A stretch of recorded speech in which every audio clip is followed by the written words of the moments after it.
read a few short verses from a prophet, a minor prophet. We call them minor prophets, but I'm sure they weren't in their times. They were pretty powerful guys. From Zephaniah chapter 3. And it's from verse 14. Sing, O daughter of Zion, shout aloud, O Israel. Be glad and rejoice with all your heart, O daughter of Jerusalem. For the Lord has taken away your punishment, your sin. He has turned back your enemy. Isn't that wonderful? He washes us clean. He cleanses us. He gives us a new start. And shortly we'll be taking communion, which expresses that so powerfully. Jesus' body broken for us to take away all sin and punishment. And then it goes on, the Lord, the King of Israel, is with you. Literally is, in your midst. The Lord, the King of Israel, is in your midst. Never again will you fear any harm. On that day they will say to Jerusalem, do not fear, O Zion. Do not let your hands hang limp. The Lord your God is with you, literally, in your midst, in your midst. He's mighty to save. He will take great delight in you. He will quiet you with his love, and he will rejoice over you with singing. Those are some of the most glorious little verses in the Bible of affirmation, revealing God's heart. So that little phrase, in your midst, God is in your midst. Whatever we are in the midst of, God is in the midst of us. Whatever we are in the midst of, God is in the midst of us. And I'm going to, those of you who will be here most of the week, or if you come through the week, I'm going to be sharing different reflections on that. God in our midst, God in our midst. Because the Bible is actually quite full of it. We've just celebrated Christmas, haven't we? Emmanuel, God with us, in the midst, in the straw and the hay, with animals all around, amongst shepherds and wise men and a poor family. God, humble, takes the vulnerable position of a child in our midst. He dwelt among us, and we perceived his glory. And as he grew up, he preached, he taught, and he preached, the kingdom of God is among you. It's in your midst. This is what God does. In the midst of all the pain and the toil of life, he taught, he healed, he opened eyes, he gave new life. God in our midst. And as the Gospels go on, we read Jesus ultimately on a cross in the midst of two criminals, in the midst of our sin, in the midst of two scoundrels, which could easily represent us. In the midst there was Christ being crucified in the midst. And in the resurrection, when the disciples were afraid behind closed doors, what did Jesus do? He stood amongst them, amongst all their fears and all their doubts. It says, in their midst. That's where he is, in the midst of the fears and the doubts, not just when everything's going well. He's there in our midst. And when two or three are gathered together, famously, Jesus said, I am there in your midst. That's where God seems to love to be. And he set his church out, go into all the world and preach the gospel, for I am with you always. He's in our midst. Whatever we are in the midst of,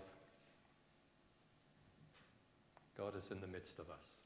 God loves to be in the midst. And that's what this few short verses say. He's in our midst. And if you look at Zephaniah, were things going well? Were things rosy? Was it a good time for the people of Israel? No, it was not. It was a terrible time for Israel. You read the first few verses of this book, and you read about everything being swept away. Everything being swept away. It's like society crumbling. It talks about heaps of rubble. It's like the people of God, maybe they set out to follow him, but they had turned miles away from God. And even the society that God wanted to be a light to the world was crumbling. It was heaps of rubble. It was just like nothing. And so Zephaniah speaks against the rulers and the priests, and it's like society was crumbling. It's a breakdown of society is what it was. In the midst of this national crisis, there's a geopolitical crisis. There was the Assyrians and the Babylonians and the Egyptians and Scythians, kind of mounted horsemen from what is now southern Russia, had come swarming in and destroyed things. It was like fear all around, and it doesn't seem vastly different from what we see when we open the news. You know, national crisis, foundations crumbling, seems like rubble in many places. Such a sad place, and then look at the world, and it's a difficult place. You know, wars, actual wars on our screens, and so much suffering.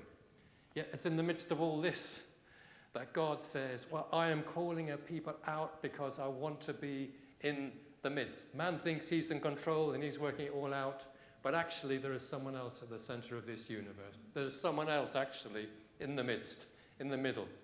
In the midst really means, it's not just like a nice little preposition, it really means in the bowels, in the intestines, in the kind of very, it talks about, you know, even the seat of our emotion. It's the very inmost part, that's what it is.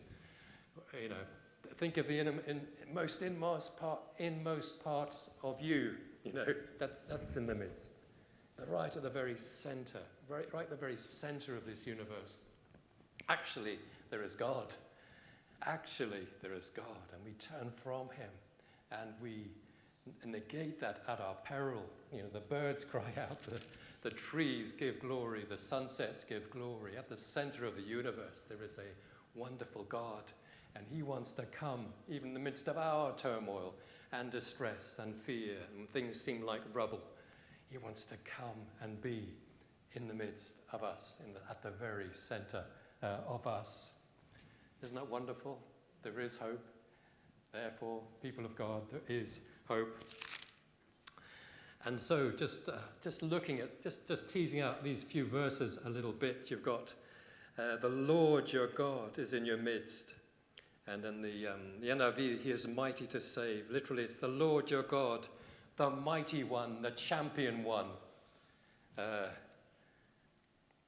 will save. That's what he is. He's the champion. He is the strong one. That's what this word means, mighty. He is the Lord. He is the God. He is capable of saving men and women who turn to him and those who follow him. He's capable of saving us. He is mighty. He's in our midst, and nothing is too hard for him. And then it says he will take great delight in you. Literally it means he will rejoice over you with joy and gladness and merriment. That's what it literally means. He will rejoice over you with the picture is kind of dance with joy, with gladness. And so it says delight. That's kind of the quaint kind of English word. But it's literally, I'm going to rejoice over you with much merriment. That's the Lord, yeah? When he comes into our midst, that's what he does. He raises our tired eyes, our limp hands, our limp arms, our depressed souls. He lifts up our eyes to focus on him. He is at the center, and he rejoices. He says, even though you have gone far from me, I welcome you. I will save you. I will wash you, I'll cleanse you, I'll give you a new start, and you will know that I rejoice over you with great gladness. It's like feasting, it's like a festival, it's like music, it's like dancing. That's what it is. That's what God longs to do and does, I believe, except we don't see it. And the quaint language, he delights over you. But receive that too. He takes great delight over you. And then it says he will quiet you with his love in the NIV. Literally, it means I will render you speechless. It's not just quiet, you know, little gentle hum. Speechless. No words with my love. Yeah? Isn't that amazing? I'm going to pour out my love onto you that will make you speechless. And that's what he wants to do. Wherever you are at this morning, He wants to pour out his love to you. You think, oh, no, not me. Well, I've done this. Oh, no, I'm at this stage. No, not me, Lord. Not me, Lord.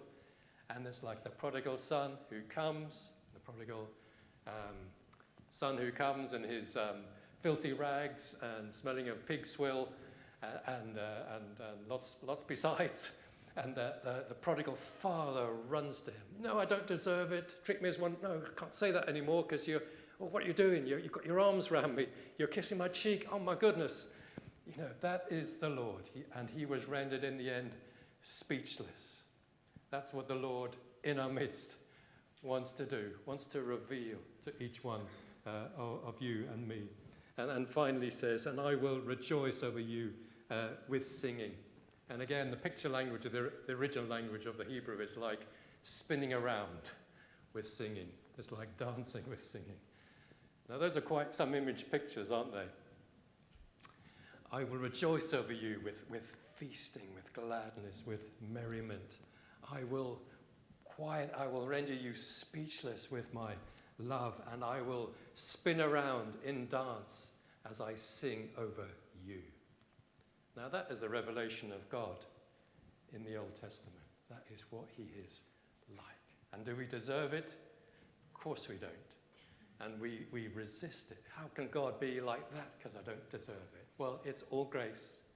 And if we take that simple step of coming to him, asking forgiveness, and Lord, just here I am, Lord, take me anew, take me in your arms anew, make of me what you want. That's what God comes. That's what he is in our midst, pouring out his love, pouring out his joy, even dancing over us with joy. Isn't that a wonderful concept and even reality? It's like song going on all over us that we don't hear. And I've been reflecting a little bit on that, on the power of singing. God sings over you, brothers and sisters. He sings over you. The power of song in our universe is great, isn't it? When we don't sing, it's sad. I think there was one psalm, Psalm 137. How can we sing the songs of God in a strange land? By the rivers of Babylon, we sat down and wept. When there's no singing, that's serious sadness and depression. But there is, but the songs, there's something powerful in them. They lift the mood, don't they? They inspire. You know, the national anthems are incredible. Don't quite like our British one so much. It's quite dull. But if you look at when the rugby player and the rugby international ones, you see the Italian ones. Sorry, I'm a bit biased, aren't they? But when they blast out that national anthem, there's big grown men with tears in their eyes. And the Argentinian anthem's the same. You know, get so worked up. There's the power of song that dispels sadness, that inspires, that motivates. And it was so powerful what the Christians do when they went often, as they did, to martyrdom. What did they do? They sang out songs and psalms, because this was not going to be the end. You know, this moment of suffering, this will pass, and I will be with the Lord forever. You're just ushering me quicker into heaven. That's what all you're doing. And so they could sing. They could sing as they went even to their grave. Remember the Ukrainians? Remember that viral clip online when the Russian army invaded Ukraine on that day? There was a viral clip of Ukrainians, Christians, in the underground in Kiev, worshipping God. I think it was about 200 of them. Well, who could do that? Who could do that when a country's just invading you? You know, only when you know that God is in the midst. And they could sing out this powerful song of praise. When God spoke the universe into being, yes, let there be light, let there be animals, and let there be this, and let there be that. What was happening?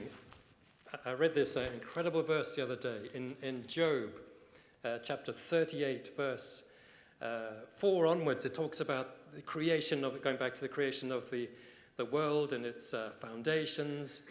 And so where were you when God made this creation, he says to Job, while the morning stars sang together and all the angels shouted for joy? Okay? So like at the part of creation, yeah, God spoke his creative word, But there was a song. There was a shout of joy amongst the angelic beings, the morning stars and the angels. Right at the very heart of creation, at the start of creation, it was almost like God was singing this creation into being. And a NASA scientist said this. This is Elizabeth Landau. She's a NASA scientist, and they're listening to the noise from the universe. And she said this: these stars are performing a concert, one that never stops. The biggest stars make the lowest, deepest sounds, because you can pick up the audio, this audio that comes from, like tubas and double basses. Small stars have high-pitched voices like celestial flutes. Our own sun has thousands of different sound waves bouncing around inside it at any given moment. This universe is full of sounds and of music. And remember, if you know Tolkien, Lord of the Rings and Narnia Chronicles, the myth, the creation stories that these Christian authors have brought in, they have God singing this creation into being. It's just absolutely amazing. So, and the Bible is full of song, isn't it? From creation, you've got the Psalms, 150 songs right in the middle. Come into my gates with thanksgiving, into my courts with praise. That's what we were doing earlier. And when Jesus was born, then the heaven erupted with angels singing, Gloria, glory in the highest. And Mary and Zechariah, they sang their songs. The early church sang their songs. And there's some hymns in the New Testament. Jesus, who didn't consider equality with God something to be grasped, but took on the form of a servant. That's an old hymn in the Bible. And it finishes with what? In Revelation, with, it says thousands and thousands, no, 10,000s of 10,000s of angels worshipping God before the throne. And then it says, then all of creation saying, wisdom, glory, and honor belongs to you. And so this world will finish with a song. The power of song, the power of music. And going back to the verse that we started with, God singing over you and over me. So can you hear a song? Can you hear a song being sung by the Lord? At the heart of this universe, there is not desolation. There's not whatever's happening, headlines of the BBC News, the latest tragedy. There is a song. There is a song of hope. There is a song of life. There is God in our midst, singing over us, rendering us speechless with his love, exulting over you. And there's an old Christian mystic, I think it was John of the Cross, when he was still, he could hear the celestial music. I'd love to hear that, to actually hear in his deep communion with God. So would you receive this morning, whether you feel in a bit of a rubble, or you feel everything's being swept away, as we come to God, and we'll come to him afresh in communion. Know that there is a God in our midst. What we read about and hear about, that mankind says and writes about, is not the center of the universe. At the center of the universe, there is a God. There is a God of love. There is a God of joy. There's a God who sings over each one of us.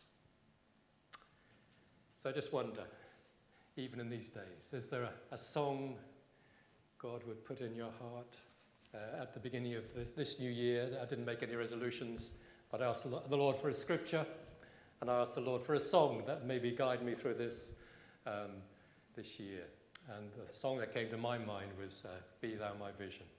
Be Thou My Vision. Such a beautiful hymn. Each line full of such truth.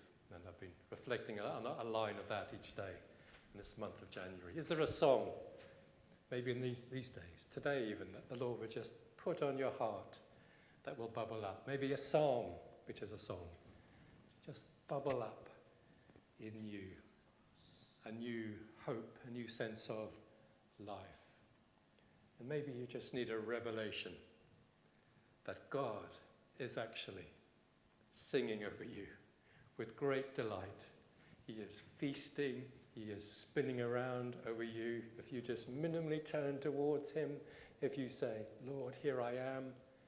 Yes, take away, this is a bit of a rubble. It's a bit of a mess, but Lord, here I am. As you open your heart, that He is the Lord, the Father who comes to you and places His arms around you, who kisses you and says, there's a fatted calf, let's rejoice together. The Lord is in our midst. Would you receive Him afresh? Don't push Him away. He loves you so intensely.